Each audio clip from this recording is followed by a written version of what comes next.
revenir sur le livre de prière au moment venu, mais je veux commencer un petit peu par parler le sens de la vie chrétienne. Et c'est ça que l'intitulé que je veux parler de chaque étape de la vie chrétienne pendant cette période de confinement. Qu'est-ce qu'on peut faire dans notre vie pour améliorer notre vie chrétienne et être au niveau des mondes du Christ. Et je vais commencer par une petite histoire qui est une histoire qui s'est passée avec Saint Sophrone et Sakharov, qui a vécu à Saint-Geneviève-des-Bois, qui a vécu dans le donjon à côté. Il a célébré à Maison Russe et il était très bon ami avec Père Boris Stark et je pense qu'il a célébré aussi dans notre église. Et il y a une histoire que, comme il a fondé un monastère en Angleterre, et quelqu'un qui est devenu orthodoxe, dans une discussion, il a commencé à se vanter quelque part, de dire que depuis que je suis orthodoxe, les choses sont autrement, je vois les choses autrement. Et Père Sophrone a dit, mais tu sais, toute ma vie, j'essaie d'être orthodoxe et j'arrive pas.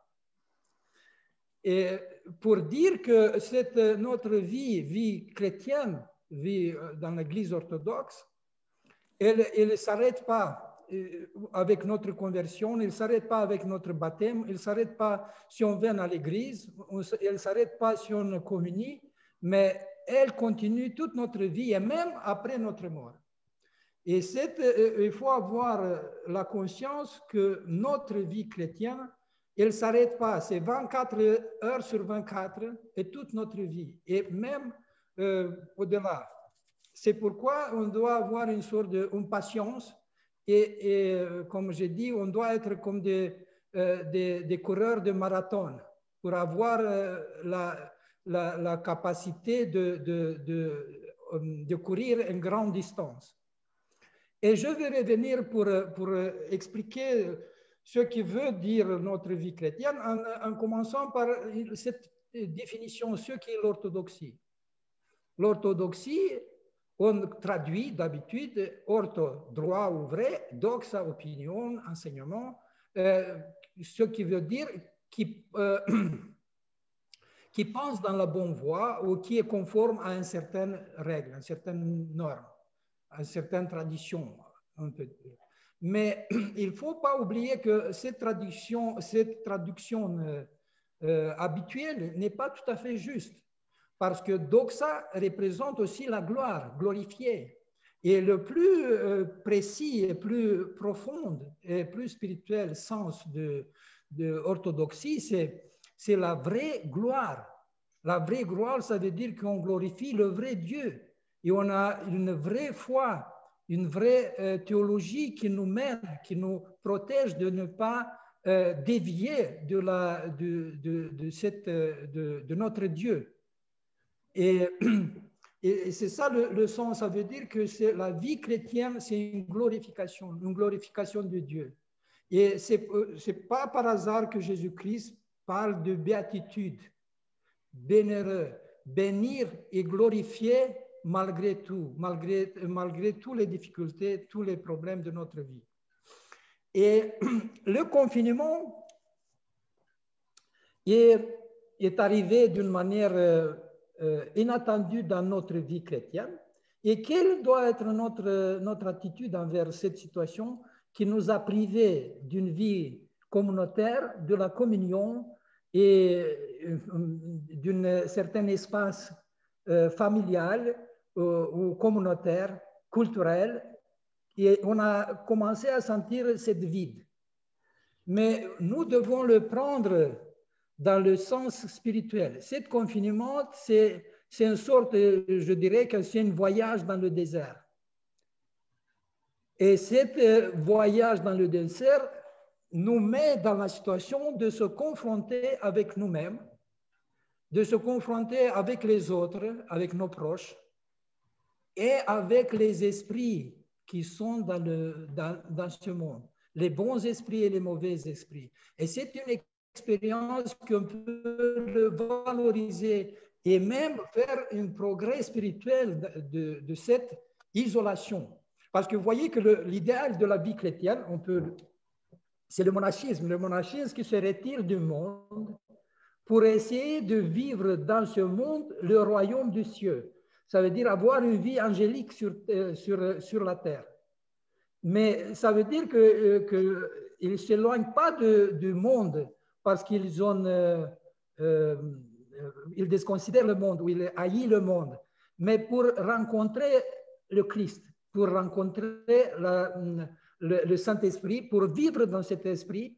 Et en même temps, ce qui se passe quand ils arrivent à cette intégrité de leur être, quand ils arrivent à vivre l'expérience de l'Esprit Saint dans leur vie, ils arrivent à prier pour tout le monde, pour toute la création, pour ceux qui disaient Père Saint-Silouan, la dame totale.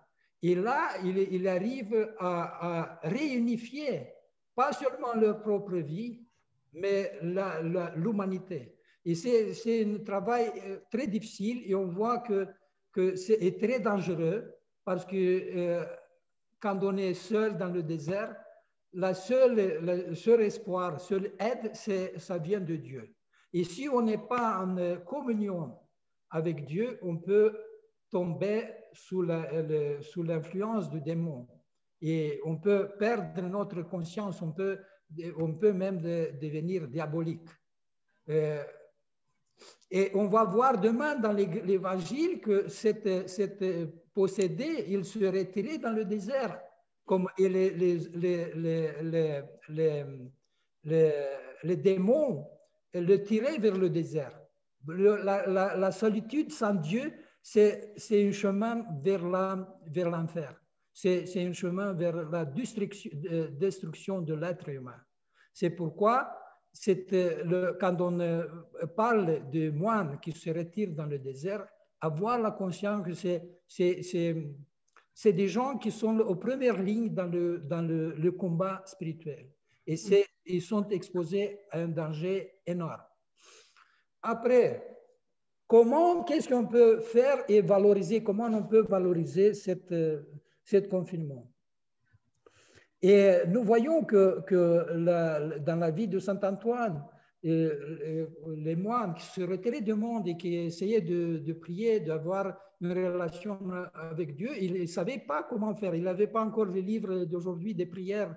Et ils demandaient à Dieu. Et nous voyons qu'il avait une période quand il priait. Après, Dieu lui montrait qu'il faut travailler, un travail avec les mains. Il travaillait et en même temps, il disait la prière. Que notre travail soit accompagné de prière. Si on est fatigué du travail, on fait des prosternations. On change notre activité, mais cette activité est accompagnée de la prière, est accompagnée de cette méditation et communion avec Dieu. Et même, oui, avant de se coucher, et même pendant qu'on se couche, on essaie de dire la prière et s'endormir dans la prière. Et si on le fait régulièrement, on va arriver à une sorte de prière constante qui est dit dans notre cœur, ce qu'on appelle la prière du cœur. Et avec quoi on peut commencer? Et je dirais, le premier point, c'est la prière quotidienne. C'est très banal quelque part, mais c'est très important. Et la prière quotidienne, comment? Le matin, le soir, pendant les repas, au début et à la fin. Et pour cela, je vous ai apporté, pour vous montrer, le livre de prière que j'ai amené. Un livre de prière très bien en français, où il y a les prières du matin, du soir, communion, les prières et d'autres prières. Après, il y a un livre que peut-être c'est plutôt... mais c'est très, très intéressant de le voir, que c'est un livre Le trésor de prière chrétienne d'Orient et d'Occident. C'est un livre qui montre la diversité et la richesse de cette prière. Il y a une prière pour les enfants et qui est une sorte de catéchisme de prière très, très petit, mais elle est très commode pour le porter dans sa poche et avoir une prière. Il y a une prière comme en slavon, comme on a il y a différents modèle où j'ai amené un roman pour voir qu'il y a, où il y a les prières, il y a les canons pour la communion et chacun doit avoir au moins un livre chez lui et avec soi pour continuer pour pouvoir prier. Et ce qui est important, avoir cette prière le matin, le soir, ou même aujourd'hui, si on est dans le confinement, on peut le faire même plus souvent, pas seulement le matin, le soir, mais on peut le faire et après le repas, ou je ne sais pas, le soir, ou parfois pendant la nuit. C'est aussi important de ne pas oublier, si on se réveille pendant la nuit, par exemple, pour sortir, on se réveille, c'est très bien de dire une prière, le psaume 50, le psaume 80, 90, ou faire des petites prières, laisser faire quelques prosternations. Et vous verrez que cette prière va vous apaiser, va vous donner un autre état d'esprit. Parfois, on dit on est dépêché, on se dépêche, on n'arrive pas à dire les prières du matin ou du soir. C'est très important de dire même une petite prière. Mais un modèle de prière très court, c'est la règle de prière de Saint Séraphin de Sarov. Il dit comme ça que pour les gens qui travaillent, qui sont très occupés, on peut dire 3 fois Notre Père, 3 fois réjouis-toi pleine de grâce et 1 fois le credo. Ça prend 5 minutes. Mais c'est ça qui est important, d'avoir une règle de prière. Trouver, si on ne peut pas dire la prière du matin ou du soir, on essaie de dire la règle du Père Séraphin de Sarov. Si on n'arrive pas, on dit un seul Notre Père, ou on dit réjouis-toi pleine de grâce, on dit une autre prière à la Vierge. Il y a tellement de prières qu'on parle, qu'on prie, qu'on discute avec Dieu. C'est très important. Et j'ai un ami qui n'est pas pratiquant, mais il travaille et une histoire qu'il a surpris en même temps, parce qu'il a commencé à dire un petit peu la prière, comme ça, avant de partir en voyage, parce qu'il est conducteur de bus. Et une fois, il m'a dit, tu sais, un jour, je ne sais pas comment j'ai évité l'accident. Je dis, normalement, je dois avoir un accident, mais je ne sais pas quand, je ne sais pas qu'est-ce qui s'est passé. Et chaque fois, avant de partir, il dit une prière pour la route, pour notre Père. Et j'étais étonné quelque part parce qu'il était un petit peu sceptique. Mais c'est ça la règle générale de parler avec Dieu, de se laisser dans la volonté de Dieu. Et c'est très important, avoir une prière quotidienne, même s'il est très courte. On peut dire Seigneur aie pitié, tirez-les. Parce qu'il y a, si on est en transport, on peut dire le chapelet. On peut écouter aujourd'hui, on peut écouter des lectures d'évangile du jour, ou on peut écouter des acatistes, on peut écouter des chants liturgiques, des chants religieux. Il y a plusieurs possibilités de faire que la prière soit présente dans notre vie. Et ça dépend de nous, comment trouver quelle façon quelle règle de prière. Mais il ne faut pas oublier de le faire. Et c'est ça qui est important. Aujourd'hui, si vous êtes à la maison, vous pouvez laisser un certain temps pour écouter l'évangile du jour. Même si on ne le lit pas, aujourd'hui, il y a la possibilité sur Internet de la voir et de l'écouter.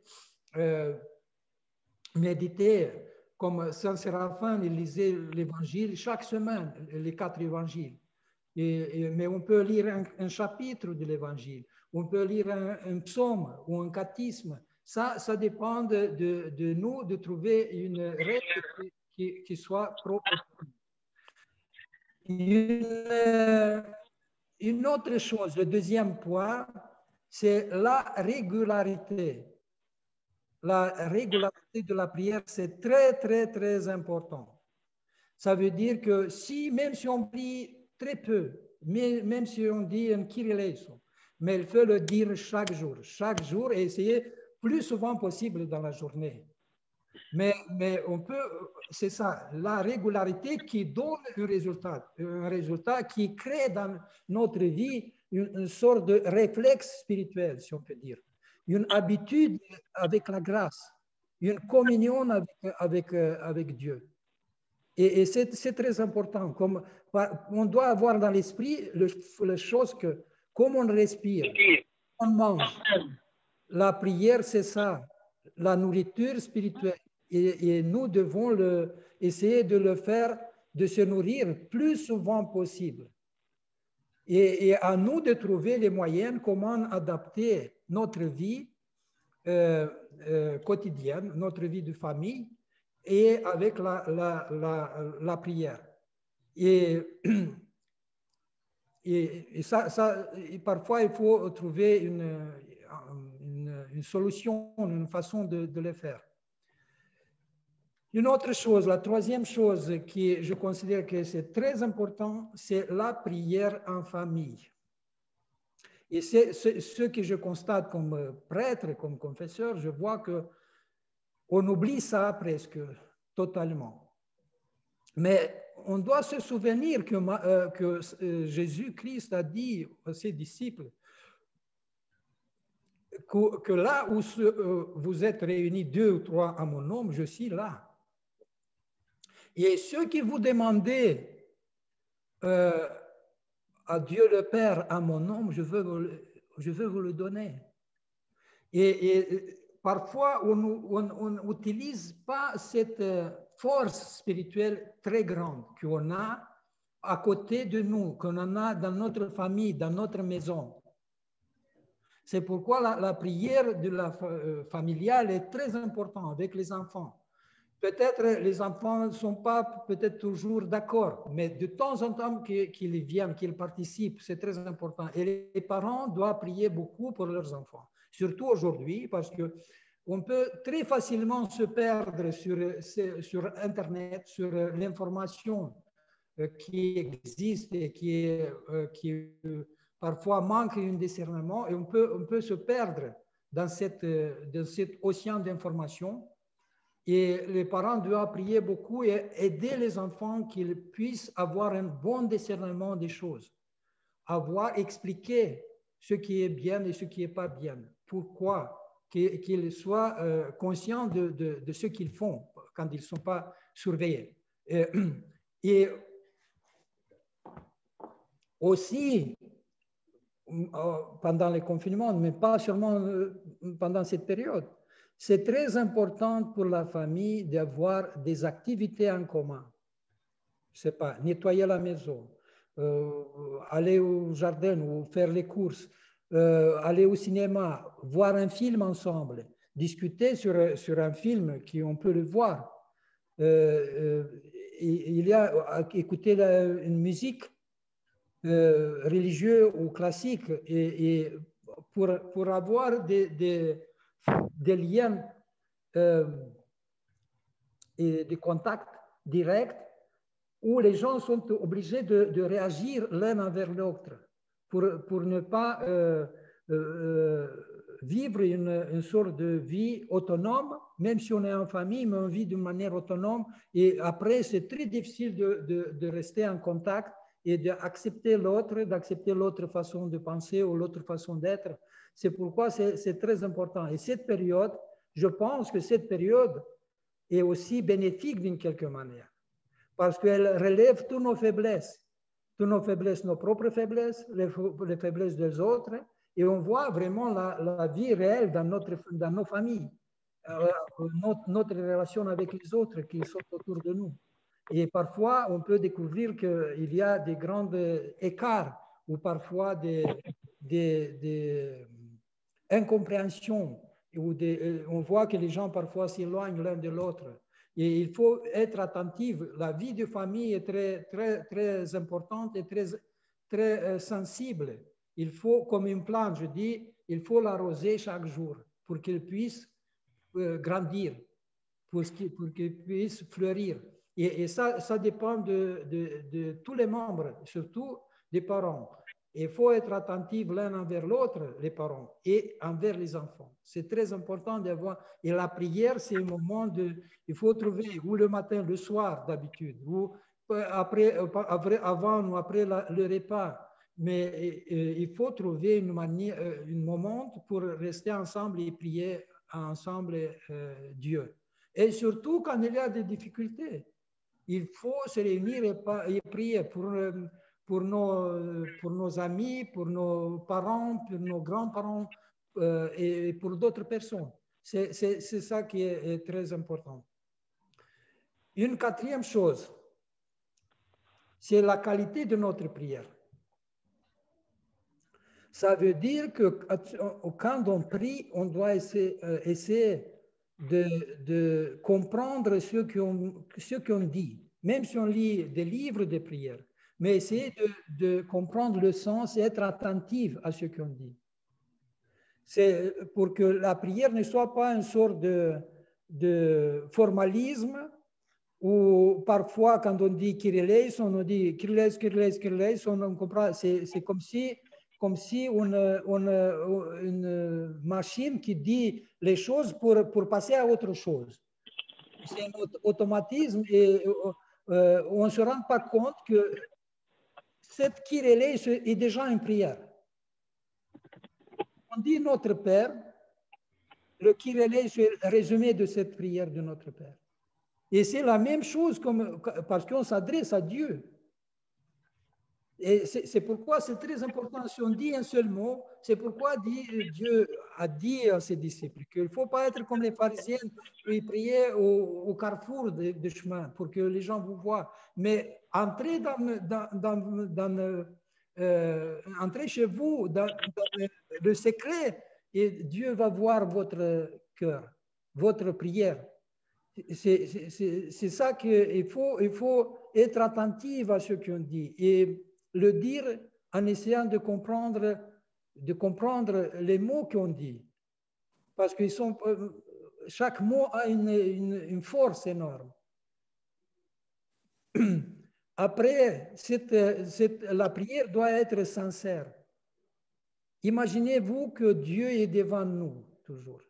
Il est avec nous, il voit toutes nos faiblesses, il connaît notre âme. On ne peut pas se cacher. Mais parfois, on fait la même chose qu'Adam au paradis avec Ève. On se cache, on croit que Dieu ne nous voit pas. Et on n'arrive pas, on se montre nous-mêmes et Dieu aussi. Et évidemment que notre prière est vaine. Parce que Dieu n'a pas besoin de mots vains ou des mots qu'on le prononce comme ça pour que l'air vibre, si on peut dire. Et ça dépend de nous. Essayez toujours de rester peut-être quelques minutes, méditer un petit peu, revenir et commencer à réfléchir sur ce qu'on a fait dans la vie, dans notre vie, pendant la journée. Que ce qu'on dit soit vraiment...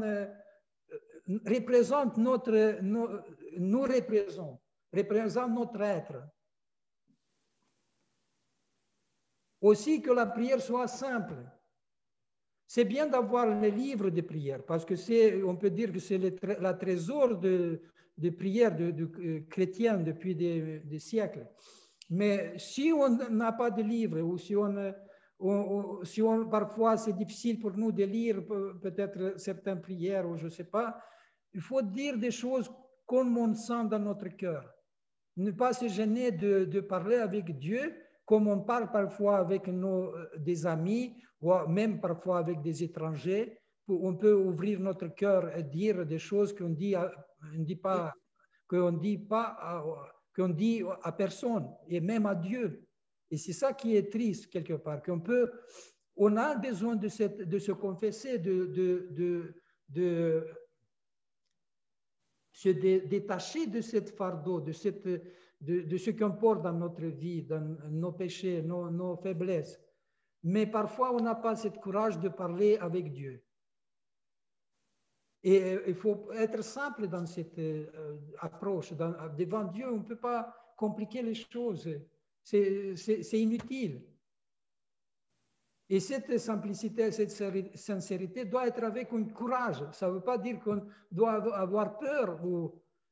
Justement, Jésus-Christ est venu pour nous donner la confiance et le courage de montrer qu'il est à côté de nous, qu'il est notre ami. Et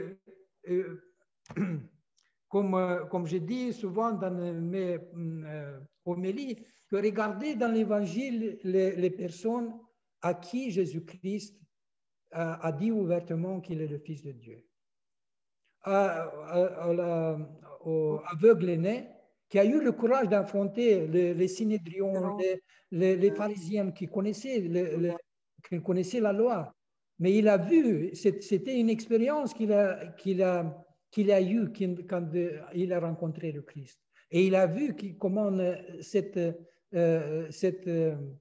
rencontre a changé sa propre vie. Et aucun argument théologique ne pouvait pas le convaincre, le faire changer son avis. Et aussi la Samaritaine qui a en quelque sorte à polémiquer avec lui. Mais finalement, nous voyons que le Christ ne se fâche pas. Il accepte notre recherche, notre confrontation. Si elle est sincère, elle est sincère, elle est simple, elle est directe.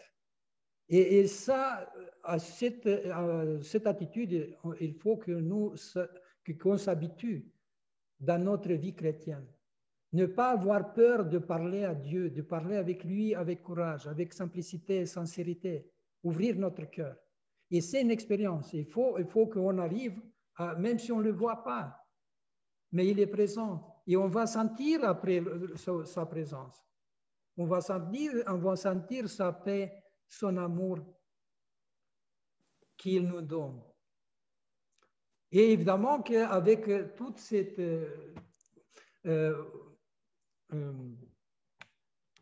nos prières doivent être avec une confiance en Dieu. On doit avoir confiance que Dieu veut notre salut, que Dieu veut notre bien, même si parfois on n'est pas d'accord avec les choses qui se passent dans notre vie, on prie et on voit que Dieu agit autrement. C'est pourquoi le 5e point, c'est la patience. La patience, quand on prie, quand on demande quelque chose à Dieu, il faut être patient. Parce que Dieu trouve le moment le plus propice pour nous donner ce de quoi nous avons besoin. Et l'exemple majeur dans la Bible, c'est Job. Job, qui a eu toutes les richesses du monde de cette époque-là, qui avait une grande famille et qui a perdu tout dans un instant. Et nous voyons que son attitude n'a pas changé ni quand il était riche, ni quand il était pauvre et malade. Il a continué à rendre grâce à Dieu, même si ses amis, sa femme, tout le monde le conseillait d'abandonner ce Dieu qu'il a puni.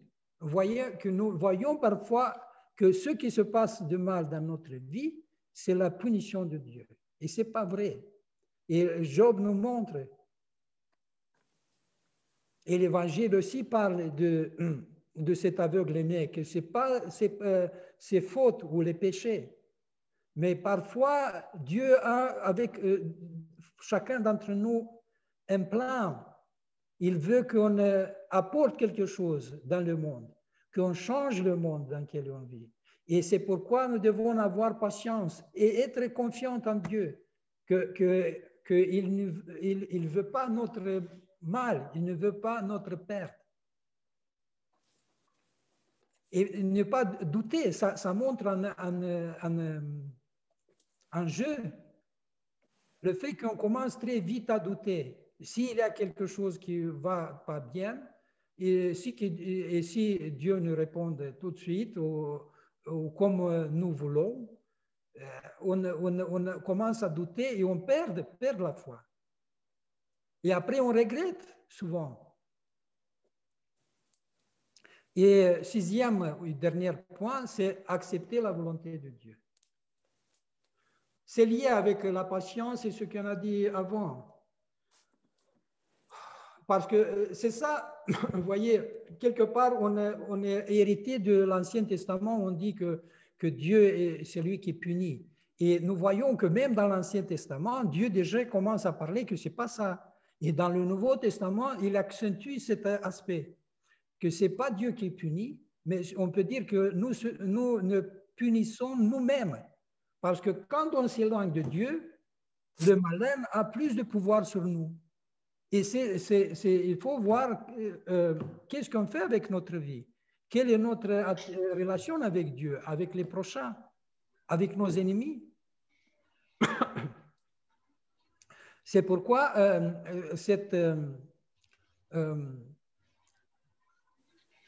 accepter la volonté de Dieu, ça veut dire aussi de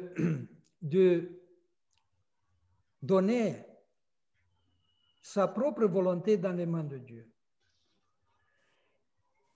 Ou faire seulement ce que Dieu veut qu'on fasse. Et c'est pas évident pour nous, parce qu'on a chacun d'entre nous notre propre ego et on considère quelque part que si on va faire ce que veut quelqu'un d'autre, même Dieu, on va perdre notre liberté.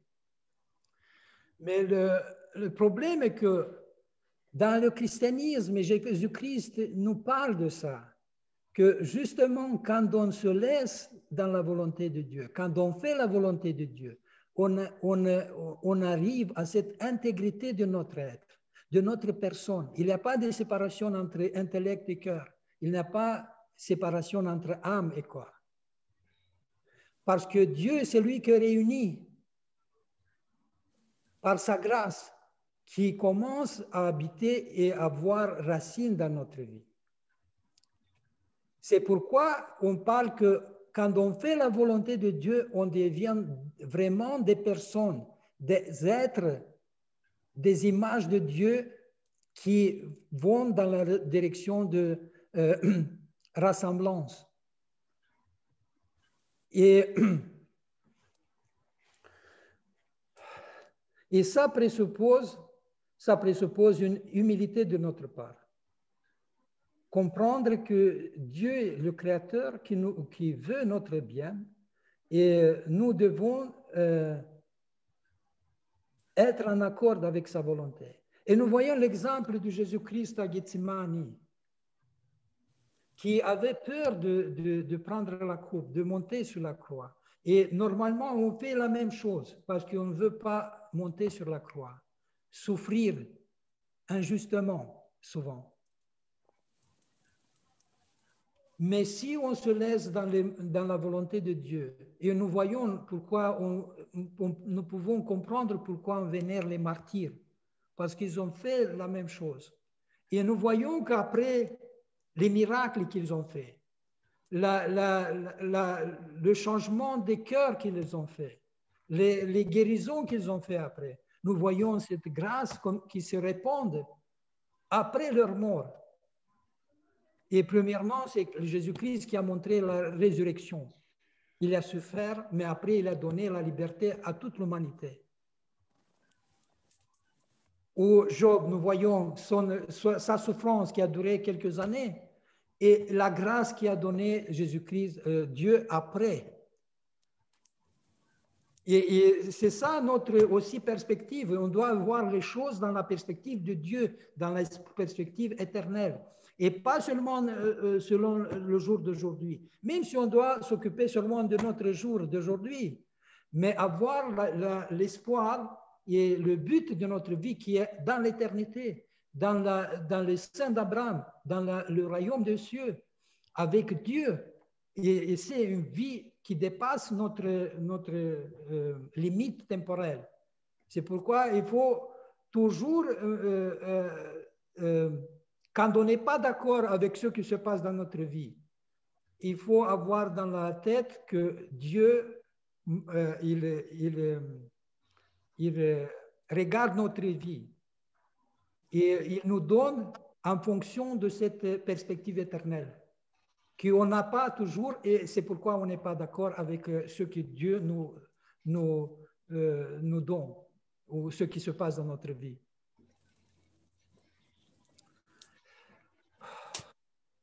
Et en conclusion, je voulais vous dire que la prière, finalement, c'est le dialogue avec Dieu. C'est pourquoi nous devons parler avec Dieu. Et l'apôtre Paul dit qu'il faut prier sans cesse. Évidemment que ce n'est pas simple, mais nous devons exercer justement ce que je viens de dire chaque jour et essayer d'élargir notre temps de prière, qu'il devienne présent partout. Même si on n'arrive pas vraiment à prier, mais on bénit notre activité et on le fait comme si on le fait pour Dieu. Et tout ce qu'on va faire, ça va être rempli de cette perspective éternelle, de cette présence de Dieu, de cette présence de l'Esprit. Et nous allons constater une autre réalité, une autre joie, une autre paix, une autre réjouissance de ce qu'on fait. Et c'est pourquoi j'ai commencé par la prière, parce que c'est ça qui est le fondament de notre vie chrétienne. Et maintenant, pendant le confinement, on peut s'exercer et on peut avancer dans la vie spirituelle, dans la vie de prière. Et ça dépend de nous. Mais il faut se mettre au travail, si on peut dire. Mais ce n'est pas seulement un travail qu'on doit rendre à quelqu'un. La prière, c'est notre vie avec majuscule, le sens de notre vie. Et ce n'est pas Dieu qui a besoin de notre prière, c'est nous avons besoin de parler avec Dieu pour qu'il nous soutienne, pour qu'il soit à côté de nous, pour qu'on arrive à avoir la vie, la paix, l'amour dans notre vie. C'est pourquoi ça dépend de nous presque 100%. Et c'est pour notre bien. Et Dieu veut notre bien. Mais ça dépend de nous si on veut la même chose.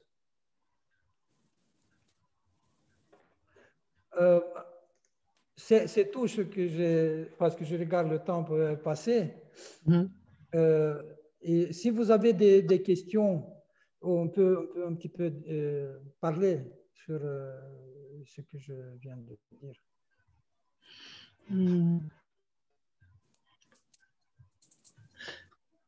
Et comment, Père Anatole, savoir, est-ce que vous m'entendez? Oui. Oui. Comment savoir justement où est la volonté de Dieu quand on a quelqu'un qui veut qu'on fasse quelque chose qui est pas, qu'on considère pas très juste, et par humilité, on devrait respecter, et notre conscience nous dit que c'est pas très bien. Mais voyez, vous avez déjà dit que la conscience, c'est le première instance qu'on a dans notre vie qui vient de Dieu, l'âme. Parce que l'Évangile dit que ceux qui n'ont pas connu Dieu, ils vont être jugés selon la conscience. Toute l'humanité, depuis de la création jusqu'à la fin du monde, si on a connu Dieu, on va être jugé selon la loi de Dieu. Mais ceux qui n'ont pas connu Dieu, ni Jésus-Christ, ils sont nés dans notre civilisation, dans notre culture, ils vont être jugés selon la conscience. Ce qui nous dit notre conscience, c'est la conscience divine. C'est ça l'instance divine qu'on a dans notre vie. Et après, comme chrétien, on a l'évangile, on a les 10 commandements. Oui. Il y a les 10 commandements, mais après, si on peut s'arrêter à 10 commandements, mais Jésus-Christ, il approfondit cette loi des 10 commandements. Il dit qu'on ne doit pas avoir même des pensées mauvaises dans notre cœur. Ça veut dire purifier notre cœur de pensées mauvaises, des choses qui viennent contre notre prochain, contre nos ennemis. Et là, comme on dit, si on fait les 10 commandements, ça va. C'est la base, si on peut dire. Mais si on veut avancer et devenir parfait comme le jeune homme, il faut se débarrasser des richesses. Mais ce n'est pas seulement des richesses, mais la façon d'être prisonnier de des richesses ou d'autres choses. Être prisonnier de nos habitudes, de nos amis, d'une idée abstraite. Je ne sais pas. Et chacun doit, quand on s'approche de Dieu, on devient vraiment libre. C'est ça, la liberté dans le christianisme, c'est la liberté de pécher, de ne pas pécher. Ça veut dire qu'on est libre parce qu'on ne pêche pas, on essaie d'éviter le péché. On n'est pas esclave de quelque chose dans le monde, ni de péché. Et là, c'est pourquoi quand on fait la volonté de Dieu, on arrive à être vraiment libre. Parce qu'on ne dépend pas d'autre chose. On n'est pas soumis aux d'autres choses du monde. Oui, mais par exemple, les 10 commandements, c'est respecter ses parents, donc normalement obéir à ce qu'ils disent, et s'ils veulent faire quelque chose, alors il faut avoir confiance que Dieu arrangera les choses. Parce que parfois, ils veulent faire quelque chose qui n'est pas très juste, malheureusement. Mais si vous comprenez que ce n'est pas juste, vous dites, maman ou papa, vous savez, je ne peux pas faire ça. On peut dire pourquoi. Parce que c'est contre mes convictions, ça va me faire... Parfois, peut-être si on fait des choses qui, parfois, tu vois, on sait qu'il ne doit pas manger, je ne sais pas, du sucré ou je ne sais pas, et on donne, ou il désire, parfois on donne, on fait des petites dérogations. Mais on commence à prier, on demande pardon à Dieu et on confesse après. C'est ça, tu vois, quand on fait des choses qui ne sont pas, on sent que ça nous blesse, que notre cœur n'est pas en paix. Tout de suite, on parle avec Dieu. Quand je passe on passe parfois dans la rue, il y a un SDF, peut-être tu as l'intention, parfois non, ou parfois tu te dépêches, mais on peut dire en prière, on dit, Dieu, pardonne-moi, je suis un petit peu à côté, mais pardonne-moi, et on ne s'arrête pas, on continue, mais en même temps, on parle avec Dieu. Et après, si on sent que ça nous pèse un petit peu, on le confesse et on se libère de tout ça. C'est ça, vous voyez, le mystère. C'est comme peut dire, c'est très simple, mais ça dépend de nous. Si on est attentif à ce qu'on fait, je fais ça, mais ce n'est pas bien. D'accord, mais tout de suite, je demande pardon. Je demande pardon dans mon cœur. Personne ne va voir ça, si on peut dire, mais dans notre cœur, cet mystère, la relation avec Dieu doit être dans notre cœur, dans notre pensée. Toujours, quand on sent que ce n'est pas bien, parler avec lui. Oui. Et c'est ça qu'on a une expérience énorme spirituelle. Si on commence à avoir confiance et à parler avec Dieu, on va voir comment il nous guide, comment il nous inspire les bonnes pensées au moment donné, quand on a besoin. Ouais. C'est ça, on croit que Dieu va se manifester, je ne sais pas, comme une lumière, on va voir tout. Non, parfois c'est très simple, comme dit l'Évangile, le Saint-Esprit, il souffle dans la douceur. Ce n'est pas dans la tempête, mais dans la douceur. Et il faut écouter aussi, parce qu'on n'est pas attentif dans ce qui se passe dans notre vie, dans notre tête. C'est vrai. C'est vrai. Oui. Il y a Venia qui a posé une question sur comment se préparer à la confession. Je ne sais pas, elle ne parle pas. Oui. Alors, pour la confession, ça dépend dans quel état on est au moment qu'on veut se confesser. Si c'est la première fois, la première confession, il faut peut-être se préparer d'avance, prendre un rendez-vous avec le prêtre pour discuter un petit peu plus longtemps, pour faire connaissance avec la vie de la personne. Et c'est d'habitude, c'est bien de prendre son temps, si on peut dire. Trouver un moment quand le prêtre et la personne qui veut se confesser puissent rester un petit moment pour discuter, voir quel est l'état d'esprit de la personne, parce qu'on fait une sorte de diagnostic de ce qu'on porte dans notre vie, dans notre cœur. Mais si on a une certaine habitude déjà, il y a, pour les débutants, si on peut dire, il y a des livres, heureusement en France on n'a pas, mais dans les pays orthodoxes, parfois il y a une sorte de livre où il y a les péchés contre le Saint-Esprit, contre Dieu, comme une sorte de journal des péchés. Et on peut voir, pour les débutants, c'est bien, pour avoir un modèle, comment se prier. Mais après un certain moment, on doit renoncer à ce formalisme pour ne pas tomber vraiment dans un formalisme, que ça devienne comme on récite une poésie. Parfois, ça arrive, des choses comme ça. Et petit à petit, on doit être attentif à ce qui se passe dans notre cœur. Ce que vous avez dit, vous sentez qu'il y a quelque chose qui est contre notre conscience, contre l'Évangile.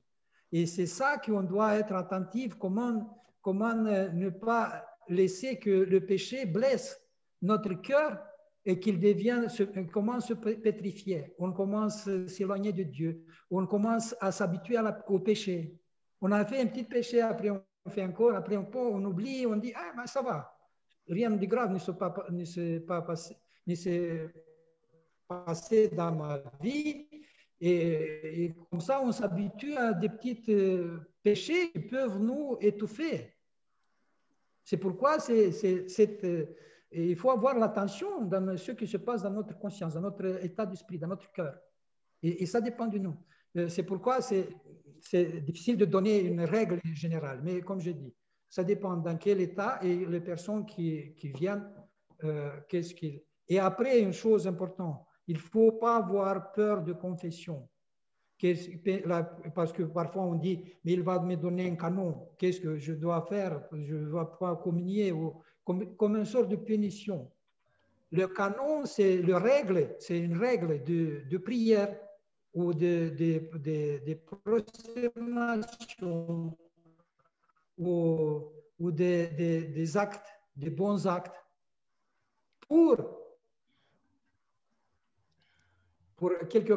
récompenser le mal qu'on a fait et pour s'approcher de Dieu. C'est une sorte de médicament. On prend le médicament même s'il est amer ou il n'est pas bon, mais on le prend pour guérir notre âme. C'est aussi la confession, s'il y a un canon de faire. C'est une façon d'imposer, pas imposer, mais demander à la personne qui veut se guérir de faire un petit effort. Et cet effort, c'est la prière. Premièrement, c'est la prière. Il faut faire des prières le matin, le soir. Parfois, il faut faire plus. Une psautier, par exemple, pendant une période d'une semaine ou pendant le carême, ou je ne sais pas. C'est en fonction de nos états, nos péchés, notre état d'esprit. Et c'est pourquoi ça dépend de cette relation avec le père spirituel, le prêtre confesseur, pour trouver le médicament qui est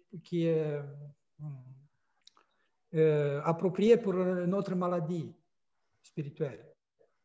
Et c'est ça. Mais après si les gens, les fidèles, se confessent régulièrement, il y a une vie chrétienne, une communion régulière. La confession peut être faite pas chaque fois devant la communion, mais elle peut être faite, c'est en fonction du prêtre déjà, parce qu'on connaît la vie spirituelle de chacun. Et il peut être fait une fois dans 2, 3 semaines ou un mois en fonction. Et si quelqu'un sent qu'il y a quelque chose qui l'empêche, il sent que c'est pas bien, en ce moment-là, il vient pour confesser. Que la confession ne soit pas la confession des péchés de nos proches et de nos amis ou de nos ennemis. Parce que parfois, on confesse les péchés des autres pour se justifier quelque part, qu'il fait comme ça et je suis comme ça. Mais ça, c'est aussi une expérience on l'apprend en dialogue avec le prêtre, le père confesseur. Mais la confession, parce que je dis parfois que dans la vie, on a différents problèmes, plus petits ou plus grands. Et on a des conflits, on a des souffrances, parfois on a des travail qui est très, du point de vue psychologique, il est très lourd à porter. Et on hésite de se confesser parce qu'on a quelque part, pas peur, mais parfois honte. Comment je veux dire ça à un homme, à un prêtre? Certains disent que oui, je veux aller chez un moine ou je ne sais pas, chez une personne plus âgée. Il faut trouver la solution, mais il ne faut pas avoir peur parce qu'on va porter tous ces problèmes avec nous, même si on vient à l'église, même parfois si on communie, on va les porter. On va les porter et ça va nous apaiser notre vie. On va devenir plus faible psychologiquement, on va être plus irascible, on va être plus nerveux parfois, et parfois on ne comprend pas pourquoi ça arrive. Parce qu'on ne se débarrasse pas de ce qui nous empêche d'être libres, d'être libres. Et ça dépend de nous. Parfois, vous voyez, dans l'Église, on a beaucoup de choses qui sont très simples et très pratiques du point de vue psychologique et physique pour qu'on garde la santé, la tête claire, le cœur ouvert. Mais ça dépend de nous. Qu'est-ce qu'on fait? Il faut nettoyer notre vie comme on nettoie dans la chambre ou la maison où on habite. C'est pareil, on doit être attentif à ce qui se passe dans notre vie, dans notre cœur.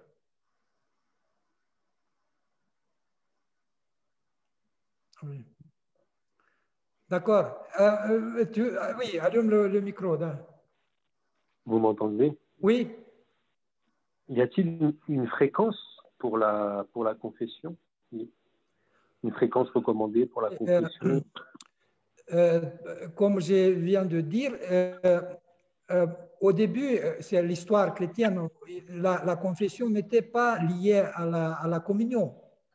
Mais après, quand le christianisme est devenu officiel et dans l'Église sont rentrés les gens qui étaient plus ou moins pas très pratiquants, on peut dire, l'Église a décidé d'avoir une confession avant la communion. Et cette pratique est devenue tellement liée qu'aujourd'hui, dans des pays de tradition orthodoxe, en Orient ou en Europe de l'Est, souvent les prêtres et les fidèles sont habitués d'avoir une confession avant chaque liturgie, chaque communion. Mais en même temps, la communion n'est pas possible très souvent. Les gens communient 1 ou 2 ou 3 fois par an, ou 4 fois par an quand il y a les carèmes. C'est une tradition aussi qui est venue du milieu monastique et aussi parce que les gens qui ne communiaient pas, il y a des canons qui disent qu'il faut communier 1 fois par an, mais c'est au moins 1 fois à Pâques, dans le grand carême. Et d'habitude, parfois, les chrétiens, ils comprennent ça que c'est 1 fois par an qu'il faut se communier, pas plus. Et même dans les monastères, les moines dans plusieurs monastères, communient pas plus souvent que 40 jours. Il y a une tradition qui est rentrée dans l'Église, dans la façon de communier et de se confesser, qui dépend parfois d'influences qui existaient à l'époque, du Moyen-Âge. Mais aujourd'hui, les choses changent. Parce que la communion, vous voyez, les chrétiens au début communiaient à chaque repas eucharistique. Quand ils se réunissaient dans les catacombes ou ailleurs dans l'église, c'est normal de communier. Le Christ nous appelle au festin. Il nous appelle au festin, on se met à table, mais on ne mange pas. C'est presque ça qui se passe souvent. Et là, ça ne veut pas dire qu'il faut aller et se mettre comme on veut, mais ça dépend de notre responsabilité. Est-ce que notre état, nos habits sont de noces ou non? Et ça dépend de nous. Nous savons ce qu'on a fait, ce qui nous empêche peut-être de s'approcher de ce festin. Et le Christ, il nous donne la solution tout de suite. Il faut se confesser. Si tu as quelque chose qui t'empêche, tu vas, si tu as quelque chose contre ton ennemi, tu vas te concilier. C'est quelque part très simple, mais c'est très difficile parce que parfois on doit dépasser notre ego. Et on dit, comment je veux dire pardon à celui qui m'a offensé, il m'a dit ça. Oui. Oui. Merci beaucoup, Père Anatole. Je dois partir, je vous laisse. Je vous remercie beaucoup pour vos explications et votre travail d'aujourd'hui. Oui, merci. C'était très clair. Merci, beaucoup. Merci beaucoup. J'envisage de parler aussi après de la prière communautaire et de notre vie quotidienne. Comment faire justement que la vie chrétienne soit plein air, si on peut dire, qu'on arrive à vivre vraiment comme des chrétiens dans le monde, dans l'Église, et comment améliorer peut-être notre vie chrétienne. Et c'est pourquoi j'ai parti des choses très simples, parce que je vois que c'est très important. Mon expérience pastorale me montre que parfois on ne se rend pas compte de l'importance ou de beaucoup de choses. Et il faut revenir toujours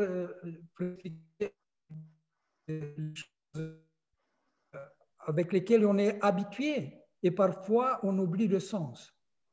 Et c'est très, très important d'être dans le bon esprit et évidemment approfondir toujours ce que je dis souvent, la maturité spirituelle, la sagesse.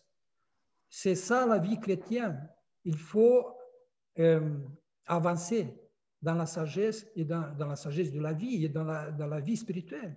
Et c'est une chose qui nécessite un certain effort de notre part, mais la récompense que Dieu nous donne, c'est énorme. Et on sent une autre chose, cette réalité que Jésus-Christ a apportée, et elle se réalise dans notre vie, si on veut. C'est vrai. Et c'est pourquoi on arrive de plus avoir peur de ce qui se passe autour de nous. Il ne faut pas avoir peur de la vie, de ce qui se passe dans la vie. Le Christ a dit, vous allez avoir des soucis, mais essayez avec courage. N'avez pas peur parce que j'ai vaincu le monde. Si on a peur, ça veut dire qu'on n'est pas vraiment avec le Christ. On a peur du monde, des autres, je ne sais pas, des maladies. Évidemment qu'on doit faire attention et être sage et compréhensif, mais l'état d'esprit dans lequel on le fait, ça doit être notre état d'esprit. Et c'est ça que le Christ est venu. On voit comment les apôtres ont changé petit à petit leur attitude. Au début, ils étaient admiratifs. Après, ils ont commencé à douter. Après, ils avaient peur. Même quand, après la résurrection, ça a pris 50 jours, 40 jours pour qu'ils s'habituent à cette présence permanente et invisible de Dieu. Et on voit le but de notre vie d'avoir le Saint-Esprit qui nous donne le courage de ne pas avoir peur ni du monde, ni de la mort, ni de rien. Et ça veut dire qu'on doit être quelque part baptisé par le Saint-Esprit. On était baptisé, mais on a oublié cet Esprit Saint qui est descendu. Et il faut le renouveler. Et c'est par notre effort qu'on peut arriver à cet homme nouveau qu'on dit au baptême et après. On doit habiller cet homme nouveau. Et ça dépend de nous, en grande partie.